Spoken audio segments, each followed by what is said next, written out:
How do you flip a foreclosure? This is Dawn Connors at Mortgage One. That is the topic of our next Lunch and Learn event on Thursday, April 3rd. We're going to talk about what do you do once you acquire an asset. How do you evaluate it for the repairs that you need to have happen? Do you decide to replace windows or offer a seller concession? What do you do with a kitchen remodel? Do you refinish cabinet faces or do you tear out the cabinets completely? Then there's things in the bathroom like tub reglazing versus replacing tubs.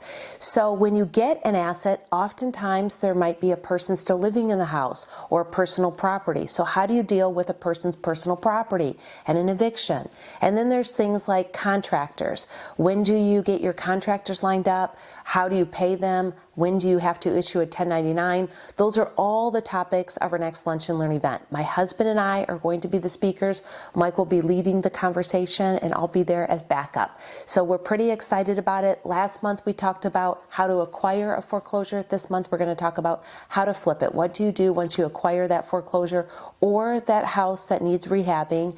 What's the process? And then getting it back to market. This is Dawn Connors from Mortgage One, providing you fantastic mortgage solutions. This event is sponsored by myself, Dawn Connors at Mortgage One, and Premier Title. We look forward to having you there. Don't forget to sign up.